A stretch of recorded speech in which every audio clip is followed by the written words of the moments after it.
কিসের আপনাদের এই অধিকার? কেন এই চিন্তা ভাবনা? বাবরি মসজিদ ধ্বংস করার পর রাম মন্দির তৈরি করেছেন বলেই আজকে সারা ভারতবর্ষ জুড়ে মুসলিম সম্প্রদায়ের মধ্যে আপনারা লড়াই লাগাতে চাইছেন। মুসলিম সম্প্রদায়ের সমস্ত সম্পত্তি অধিকারকে আপনারা নিয়ে নিতে চাইছেন। আপনারা ঘুর পথে বলতে চাইছেন যেটা মসজিদ নয়, এখানে মন্দির ছিল, এটা দরগা নয়, এখানে মন্দির ছিল। এই লড়াই আমরা লড়তে দেব না। আমরা এই লড়াই লড়তে দেব না। ভারতবর্ষের বুকে হিন্দু মুসলিমের লড়াই নরেন্দ্র মোদী আপনি যতই চেষ্টা করুন লাগানোর, লাগাতে আমরা দেব না, আগাতে আমরা দেব না। দরকার হলে আরো রক্ত বইবে আমাদের শরীর থেকে, কিন্তু হিন্দু মুসলমানের ঐক্য এই ভারতবর্ষের বুকে থাকবে। সেই ঐক্যকে নষ্ট করতে দেব না। আমি আমার ছোটবেলায়, আমার মনে আছে, আমার ছোটবেলা থেকে যখন একটু বড় হয়েছি, আমি তো বিভিন্ন জায়গায় ট্রান্সফারেবল ছিল আমার বাবার চাকরি। সে হরিপাল বলুন, পান্ডুয়া বলুন, আমি গেছি, পড়াশুনো করেছি।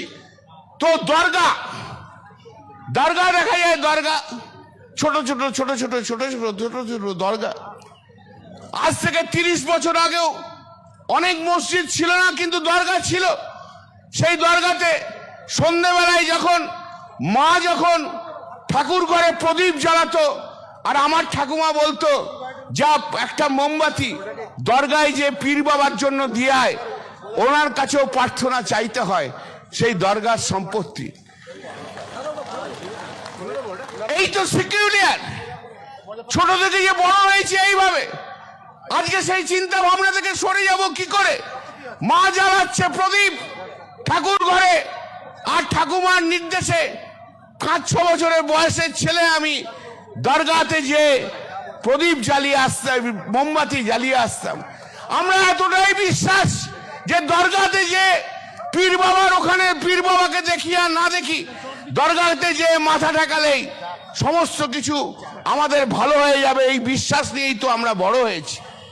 আজ ভারতবর্ষের বুকে কত দরগা রয়েছে বলুন তো?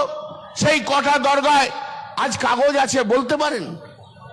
আজ আপনি এমন একটা আইন নিয়ে আসছেন, সেই দরগাকে তুলে দিয়ে বলবেন এটা ওয়াকফ প্রপার্টি নয়,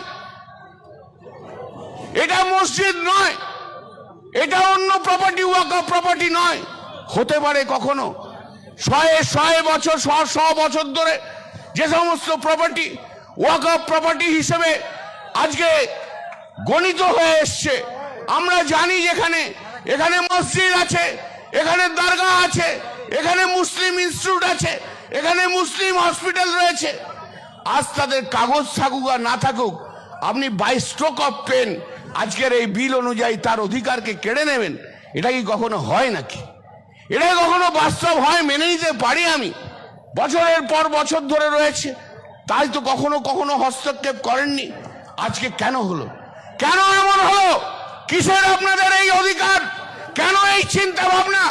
বাবরি মসজিদ ধ্বংস করার পর রাম মন্দির তৈরি করেছেন বলেই আজকে সারা ভারতবর্ষ জুড়ে মুসলিম সম্প্রদায়ের মধ্যে আপনারা লড়াই লাগাতে চাইছেন। মুসলিম সম্প্রদায়ের সমস্ত সম্পত্তি অধিকারকে আপনারা নিয়ে নিতে চাইছেন। আপনারা ঘুর পথে বলতে চাইছেন যেটা মসজিদ নয়, এখানে মন্দির ছিল, এটা দরগা নয়, এখানে মন্দির ছিল। এই লড়াই আমরা লড়তে দেব না।